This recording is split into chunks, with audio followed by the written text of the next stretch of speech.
brain that looked straight. So the neurosurgeon said, if you see a midline shift within a couple millimeters is critical as far as recovery and life at all. My midline shift was 1.7 centimeters, not millimeters. So that's a lot. Yeah. So that's when he told my parents that there's no way I could see him ever living and then let alone walk or talk or anything. Yeah. And you said also that you lost 55 pounds. I think I read that on the thing you posted on Extreme Ownership. But anyway, when I was in the hospital, I lost a shitload of weight also, just from the feeding tube and stuff like that. You're not eating whole foods again. You're just, So I got down to 150, and I normally weighed like 205. So but straight muscle, by the way, 205 straight muscle. But beast, can you kind of explain to our listeners how that makes you feel? Like, I've just felt drained, like physically, and I felt really thirsty. Interesting. Yeah, Shane, I totally understand that. Same thing. I lost 55 pounds while I was in the coma, and so when I woke up, they had to remove the trach, but I still had the feeding tube sticking out my stomach, and so I'm like, okay, man, I'm ready to eat. Take me to the salad bar. Give me some good stuff, whatever. Yeah. So yeah, I felt like even for maybe the first 10 to 11 months, I felt like I could not. It's like I could not get enough food in my stomach, man. Yeah. Sure. And feel dehydrated too, because they're just when you're in a coma, they're just pouring that Ensure down your feeding tube, Yep. And just to have the taste buds, I'm thankful that I still have those. So many people don't have that after brain injury, So I'm like, I can still didn't smell. realize that. Oh yeah, it's really common after brain injury too. So just relearning everything, learning how to swallow again. And without choking. I'm sure one of the hardest parts was you were on 22 different medications. Did you leave the hospital with those medications, or were they just in the hospital? Or no, actually, so they were, initially they were I had a central line, right? Yeah. The trach, the feeding tube, all that jazz. And then once I was cleared enough to process, to go forward into recovery and rehab, and leave the hospital, they stopped putting all my meds in a liquid form and started giving me tablets, and I was still had a crap load of bottles. I lost track. Well, so they moved me. It's hard, like when you get home, to remember what pills you have taken, especially when you just suffered a brain injury. So, right, you're totally right. I didn't. A lot of it didn't. I seemed like it didn't all click until I got to rehab. So what happened is, after they knew that I was stable enough to be moved to a better place, they moved me from Victoria to Houston to Teeter Memorial downtown. That's where the Congresswoman Gifford was shot and had a brain injury years back. I don't know if y'all remember that. No. But it's one of the top rehab hospitals in the nation, and man, I didn't even have health insurance. It was a freaking miracle that I was sent over there. But so when I got there and that's when I woke up from the coma after that 6 week. I spent another couple weeks after I woke up, and they said, I think you're good enough. He's stable enough to go to rehab if he's ready to go. And I was like, I'm ready to go, man. I don't want to live. I'm going to have disabilities the rest of my life. I know, but I don't want to be let's get to work. Yeah, man. Exactly. I said, they told me, like, this is work. If you want to be here to rehab, like, you're here to work. And I'm like, I'm going to get it. You know what I'm saying? Yeah. That was my mentality. It's like, was be aggressive in everything, because I didn't want to be a victim, man. That is a perfect segue into the question I was going to ask you. Do you find your personality change at all after your brain injury, and like for better or worse? You know, there are parts of me that I can say the honest answer is that there's still parts of me that every day I wish it was easier. Yeah. You know, obviously, because everything was so much easier. You know, my memory was great before. You know, now I have to write everything down or put multiple reminders. It's just, you learn how to adjust over time, only if you want to find healing. So, yeah. It just feels so much better when you can complete tasks on your own. Yes. I know that's one of the questions, you know, you would ask me. And yeah, it's sometimes it feels to be a double-edged sword, because now that I'm pretty much done with rehab, I don't do a lot of therapy stuff anymore.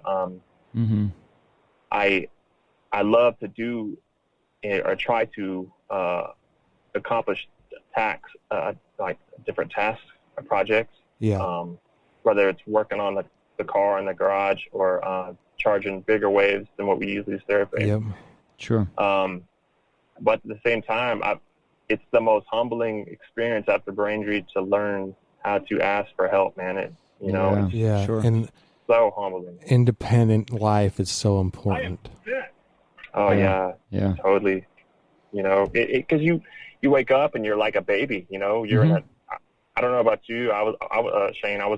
They put me in a net bed because I was like hurting. I was doing crazy stuff, and they put you in a net that goes around your bed with a zipper from the outside so you can't get out.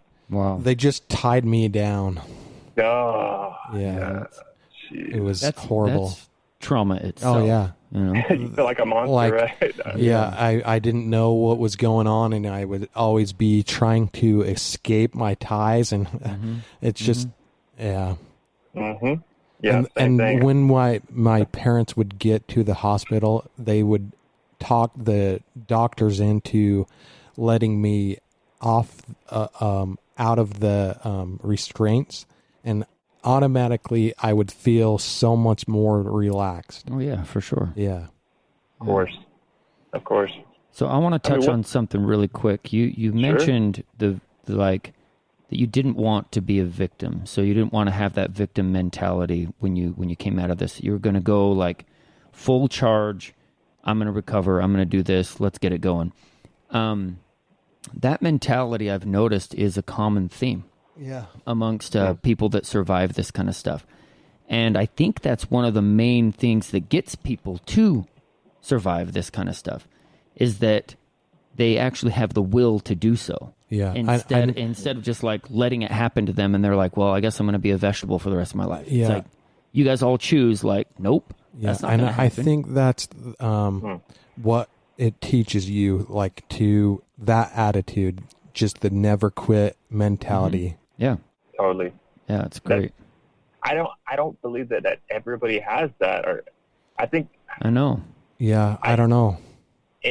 Another reason I question that is because I see people like, you know, like you guys working together, you know, like and Shane like could have been like, okay, whatever, dude. I'm just gonna cry the rest of my life and blame it on everybody else. Well, but that is an option for sure, but exactly right. You know, we have that option. But you know, waking up from rehab, waking up from TIR, man, I saw so many people. I would walk down the hallways or try to walk down the hallways with assistants, and I would, you know, I'd knock on their doors, and people on their last leg over there with their families. You know, I saw a lot of people dying there, and I would ask, you know, their parents or their family, and like, you know, would you guys want to be able to maybe pray? Would you guys? Yeah. Would you want any prayer or everything? Would it bring some peace to you guys? And at that point, you know, I just don't feel like there was nobody you're asking for your help. You were all asking for help, and it's so humbling, you know. So I don't, in that situation, the pride goes out the window, and it's like, let's everybody help each other. But I kind of want you to discuss that more, like the importance of having a good, solid team around you. Oh yeah. I mean, there was no way that I would have, recovered, let alone survived this mess, every technician, every nurse, doctor that I could find. I made a list. Well, my parents made a list and made notes of everybody that cared for me and went and saw me. Right. And I went and tried to find every person I could, man, and thank each one of them that, that like, hey, look, you guys, this wasn't just I hope just encourage them that like, this was something bigger than I think you guys thought. It wasn't just a job for y'all. I mean, you guys put me together. You put me back together. You know what I mean? Yeah. And that's awesome. I think that's why brain injury patients, or really anyone that's gone through a traumatic situation like that, they find giving back to people really important. Oh yeah, for sure. Yeah, totally. I believe that I really believe that when you come back from something like a near-death experience, and it's like you're back on the other side of life, you're like, you know what? I mean, there are great things that we can do, around here. There's cool stuff. I mean, you can do surfing, whatever it may be. But like the things I get the most joy out of in life after this is to give back whatever I do have. Yeah. Yeah. Well, you wrote a book, right? Yes, sir. Mm-hmm. Okay. And so is that book about your brain injury? Yeah, the whole thing is it's basically chronicle. I mean, just from day to day, pretty much a little bit about my past, and then all my recovery to where I'm at pretty much right now. Yeah. Awesome. And it would be really cool if pre-brain injury Nate had a chance to read that. Like, who knows? Who knows what the outcome would have been? Mm-hmm. Yeah.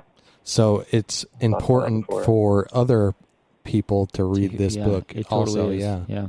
And that was, I mean, it was so weird, because another thing I had told my folks when I woke up was like, man, we got to write a book. I don't know where it came from. I was a big reader before, and but I just like, I feel like growing up, I didn't have so much of a story to tell. I mean, like you hear about people growing up in the hood, like my brother's locked up in prison again, but he made these choices to live in the streets. You know what I'm saying? Mm-hmm.